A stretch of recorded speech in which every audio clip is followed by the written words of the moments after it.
It's December, and this year for my nondescript winter holiday of no specific denomination, I simply wish for the weakness of my flesh to be melded with the strength and purity of the machine.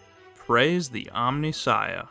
Welcome to Warhammer 40k Mechanicus. Now I would be absolutely insane to try to explain Warhammer lore, so I'll mostly ignore it. Mostly because everyone knows children are taught extensive Warhammer lore from the 2nd grade onward, with the expectation that by the age of 16 they'll be able to scare off anyone of the opposite gender with the simple phrase, "Hey, did you know that the Skitarii are canonically submissive femboys?" In Mechanicus, you play as the Adeptus Mechanicus, a group of humans from the Imperium of Man who believe in the all-powerful machine god, the Omnissiah. In order to become more pure and powerful, they meld their bodies with machines, so they all look like this, which is fucking awesome.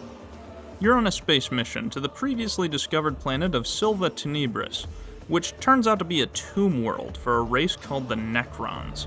How dare these wretched things stand before the Void Admiral of Cesaragon? The Necrons are Egyptian space terminators, and they've been asleep a long time. You know, until your stupid ass stepped on their front lawn. Now, the tomb world is waking up, and there's a lot of useful stuff in there, so you should probably get it and leave as quickly as possible.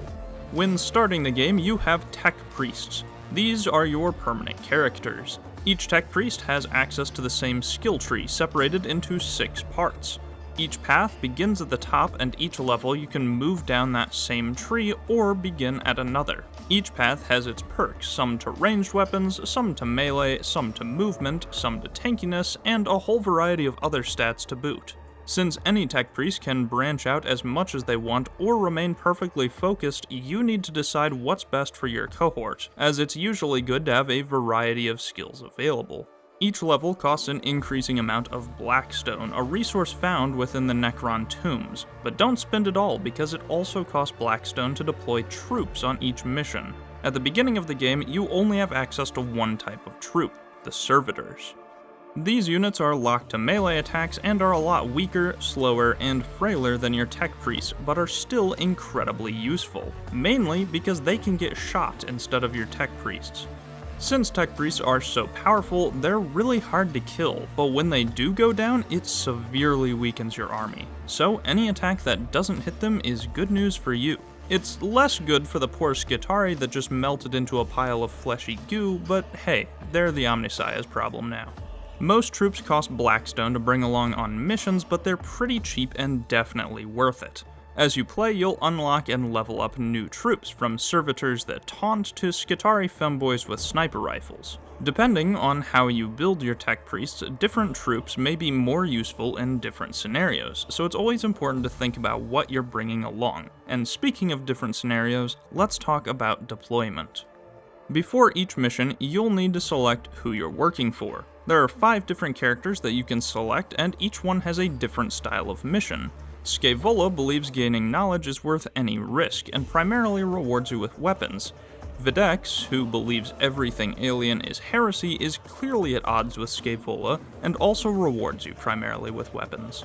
Capra, the commander of the ground troops, rewards you with additional tech priests and new troop types. Ro, the supply manager, rewards you with excessive Blackstone and frequently upgrades your cognition gauge, which we'll talk about in a bit. And finally, Captrix, the assassin, who only offers boss quests. Once you select a character, they'll have 1 or more missions you can take on, each one taking place in one of 5 tombs across the planet, each belonging to a particular Necron lord and their gimmick. As you travel further into each area, that location begins to awaken further, and after a certain amount of missions, you can take on the Lord of the Tomb in a big ol' boss fight. The actual gameplay itself involves moving from room to room and dealing with events. There are 3 types of events. Encounters, which give you a few options to deal with them, which can help or hinder your party. Glyphs, which similarly present a few Necron symbols to choose from. Choosing the correct symbol for each tomb rewards you, while choosing the wrong one can mess you up pretty bad. It's like a little translation minigame. And as you experiment with the symbols, you can memorize which ones are good and which ones rip your body apart. Finally, the most straightforward event, a battle. These happen in rooms with Necrons, or each time you move into a room where your objective is. You didn't expect them to let you in without a fight, did you? Battles take place on a grid system, similar to something like XCOM or Fire Emblem, with one major difference. We don't miss. Missing is for people who don't pray over their guns. If you click to attack an enemy, that enemy is getting hit.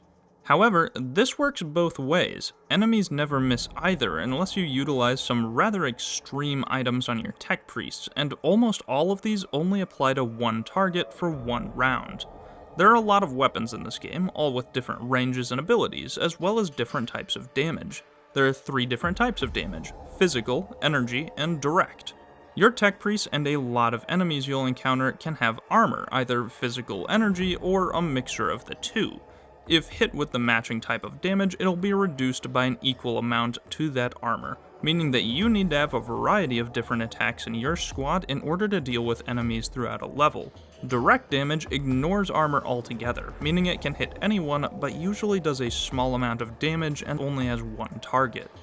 On the other hand, you can have something like a flamer, which does a massive area attack of physical damage and leaves anyone hit with the burning status, dealing damage over time, but that means it's pretty ineffective against targets with high physical armor. So why not just equip all your tech priests with the hardest hitting weapons you can find? Well, there are 3 issues with that. 1. At the start of the battle, you don't know what kind of armor enemies have. In order to reveal that, you need to scan them or hit them with attacks that reveal their stats, which will tell you their total health and armor. This is important because if you haven't revealed an enemy's stats, you could be dealing 0 damage and not even realize it. 2. Each tech priest has an equip limit. This is determined by their level, and obviously better weapons take up more slots, meaning you can bring less equipment into the battle overall if you only take heavy hitters. And finally, the Cognition gauge. The Cognition gauge is this handy little fella down here at the bottom of your screen, and it shows your cognition points. Almost every ability in the game costs cognition to use, and most powerful weapons use 4 or 5 cognition every time they fire. You only get cognition from certain abilities, defeating enemies, or scanning locations around the battlefield that refresh every turn. If all of your weapons cost a ton of cognition, you'll probably only be firing once or twice each round, so it's better to have a few weapons that cost very little or no cognition so that you can save the orange juice points for when they really matter. Each battle takes place over a series of turns, and previous events that happened in the tomb decide who gets to go first. Each unit can move a certain number of tiles each turn, and you can burn a cognition point to move even further. This can be done any number of times, so if you want to use all your cognition, you could potentially move across any battlefield in a single turn. You can move an attack in any order, as well as move again after each attack. Just keep in mind that ranged weapons are disabled if you're directly next to an enemy, so you'll have to move away before firing a ranged attack. Oh, but it's not that easy. Moving out of melee range opens you up to an opportunity attack, so you better be ready to take some damage if you need to shoot at something. There are also no limits on the number of attacks or abilities that you can use each turn, as long as you have the cognition for them. Just be aware that most abilities have a cooldown afterwards, so save them for when they really count. The most effective strategy is usually to kill anything that moves as quickly as possible, but you'll have a variety of enemies you need to keep track of and prioritize. These can be anything from basic enemies to healers, all the way up to powerful destroyers, vanguards that swap places to save other Necrons, lich guards that counterattack every time they're hit, or the horrifying Necron Lord, which not only heals everything else on the battlefield, they can just teleport behind you. Each of these are incredibly unique, and some tomb areas have different types of enemies more frequently, meaning you need to adapt for each mission. But perhaps the scariest part of facing the Necrons is their reanimation protocol. See, when a Necron dies, it doesn't die. Instead, it goes dormant on that tile for a certain number of turns. In this state, any amount of damage will destroy them and remove them from the field permanently, but if you wait too long, that unit stands back up and rejoins the fight.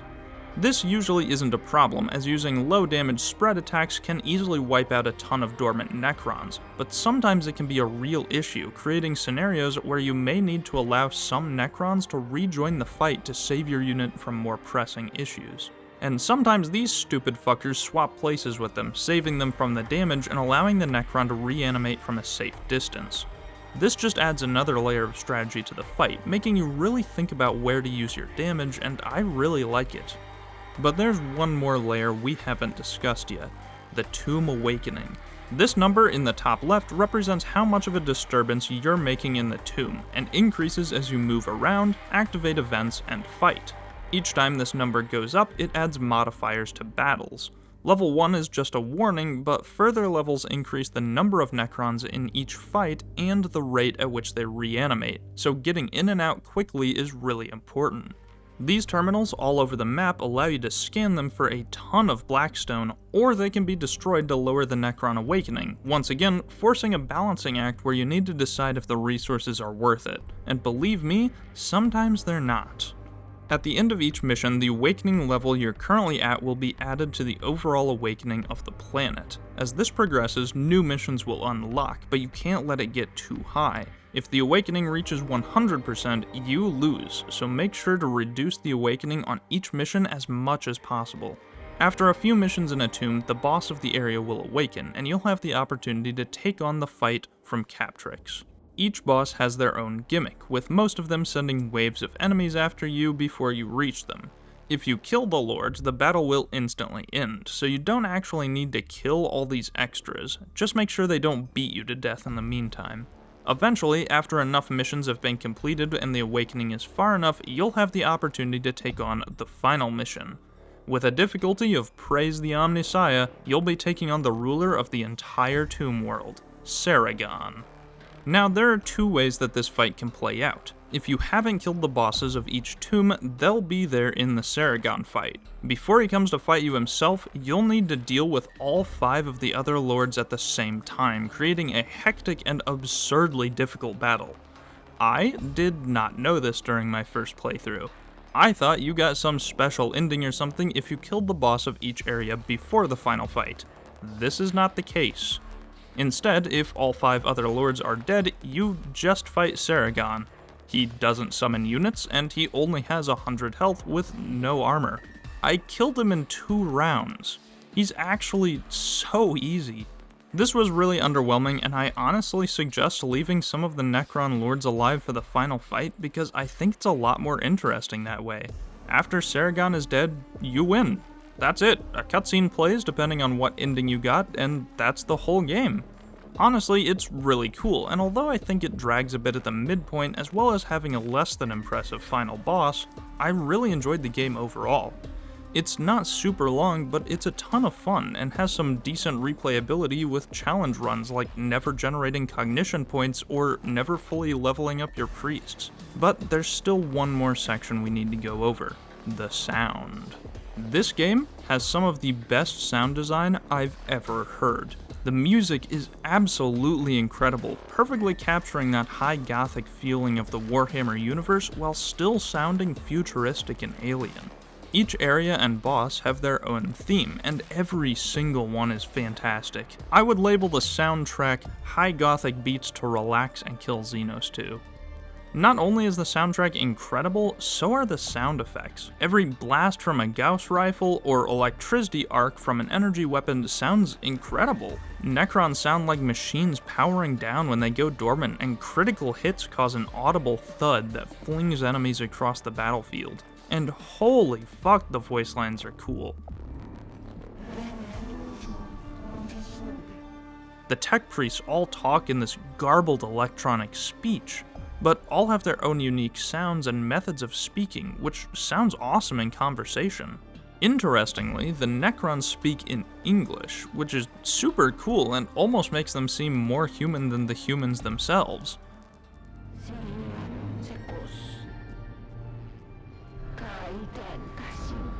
Magos Fastius, I see you cannot come in person.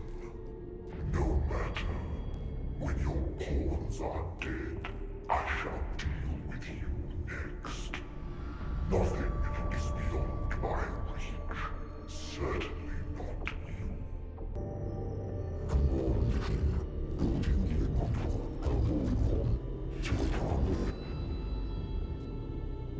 I will show you what it means to know fear and stare your annihilation in the eye.